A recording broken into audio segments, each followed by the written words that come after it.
आज हम इस वीडियो में देखेंगे क्लास 7 का चैप्टर नंबर 6 और फिजिकल एंड केमिकल चेंजेस। ये हमारे शेड्यूल ये होने वाले हैं शॉर्ट नोट्स एनसीईआरटी का। Change can be of two types, physical and chemical. बदलाव दो तरह से हो सकते हैं, एक भौतिकी और एक रासायनिक तरह से। देखिए, physical changes are changes into physical property of substance. No new substance are formed in this changes. जो भौतिकी बदलाव है, भौतिकी परिवर्तन है, वो क्या करता है, तो भौतिकी के जो गुण हैं उसे अन्य पदार्थों में बदल देता है। उसी के पदार्थ के देखिए, जैसे कि हम समझते हैं, no new substance are formed in this change. जब हम ये बदलाव करते हैं, भौतिकी के बदलाव करते हैं, तो कोई भी नए वस्तु का निर्माण नहीं होता है। दिस में चेंज इन रिवर्सिबल। ये क्या हो सकता है, जब बदलाव होने के बाद जो पदार्थ हुआ वो और जो पहले का बदलाव है सो, इन दोनों में बदलाव देखने को मिलता है या फिर बदलाव नहीं भी हो सकता है। हम आगे समझेंगे इसे एग्जाम्पल के साथ। जैसे dissolution of sugar in water. जब हम चीनी को पानी में मिलाएंगे तो मिला के हमने पी लिया। अब दूसरा चीज़, क्या चीनी और पानी फिर से अलग हो सकते हैं? बिल्कुल हो सकते हैं। ये कब होंगे, जब हम इसमें टेम्परेचर देंगे तो वाटर जो है, पानी, वो वाष्प बन के ऊपर उड़ जाएगा और चीनी हमारा प्लेट में बचा रहेगा।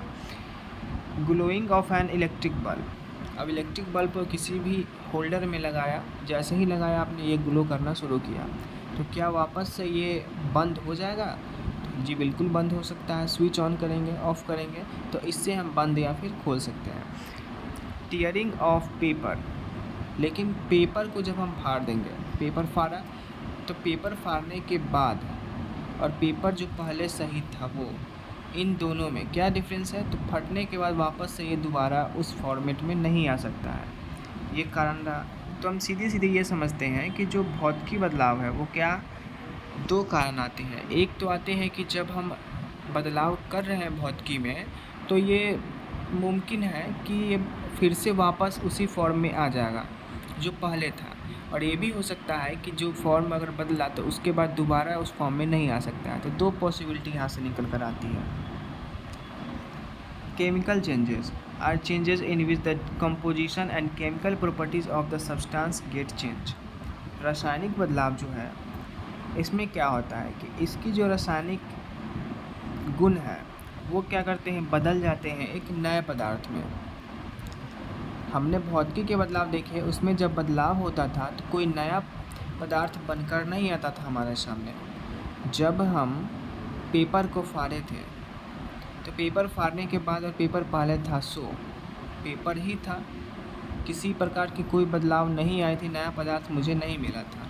लेकिन जब हम केमिकल चेंजेस की बात बोलेंगे, रासायनिक बदलाव की बात बोलेंगे, तो रासायनिक बदलाव में होता ये है कि कोई भी केमिकल आपने किसी भी लिक्विड में डाला, सॉल्यूशन में डाला, तो जब बदलाव हो जाएगा, चेंजेस हो जाएंगे, तो उसके बाद दोबारा आप वापस से उस सॉल्यूशन में, उस लिक्विड में आप नहीं ला सकते हैं। In chemical change new substance are produce. नए पदार्थ बनते हैं इसमें, और this change is permanent and irreversible. ये चेंज क्या होते हैं, जो ये बदलाव होते हैं पूरी तरीके से फिक्स हो जाते हैं और इसे दोबारा से हम वापस से हम दूसरे फॉर्मेट में नहीं ला सकते हैं। जो पहले था उस सब्सटेंस में हम इसे नहीं बदल सकते हैं। ये इरिवर्सिबल है, मतलब फिर से वो वापस नहीं जा सकता है उस दूसरे फॉर्मेट में। देखिए, बर्निंग ऑफ कैंडल। जब हम मोमबत्ती को जलाते हैं तो मोम पिघल के पूरा गायब हो जाता है। तो क्या जलाने के बाद जो मोम पिघल के वापस गया सो फिर से हम मोम बना सकते हैं उस टाइप का जैसा पहले था जलाने से पहले? तो बिल्कुल नहीं बना सकते हैं। Formation of curd from milk. जब दूध से हम दही बनाते हैं तो वापस से हम दही से दूध बना सकते हैं? नहीं बना सकते हैं। Ripening of fruit. जब फल पक जाते हैं, आम पकने के बाद, या फिर से वो कच्चा हो सकता है? तो नहीं हो सकता है। तो ये सारे कारण थे। अब chemical reaction in everyday life. हमारे रोज़ाना दैनिक जीवन में किस तरीके से रासायनिक प्रक्रिया है वो काम करती है। Rusting of iron. किसी भी लोहे में जंग लगना। जैसे rust is a reddish brown flaky substance that form on the surface of iron object after a process of rusting. जब जंग लगने की प्रक्रिया होती है तो इसमें जो जंग होता है वो पोर्शन होता है किसी लोहे के ऊपर की परत होती है जो लाल और भूरे रंग की होती है, जो गाढ़ा दिखता है, तो उसी परत को हम लोग बोलते हैं जंग। Cooking of food. कुकिंग, देखिए ये जंग लगता है ऑक्सीजन के संपर्क में आने पे। जैसे कि लोहे की कील है, लोहे की कील को बाहर रख देंगे आप तो कुछ समय तक रहेगा, तो जैसे ही हवा इसके ऊपर प्रहार करेगा, इससे रिएक्ट करने के बाद क्या कर देगा, तो इस पर जंग लगाना शुरू कर देगा।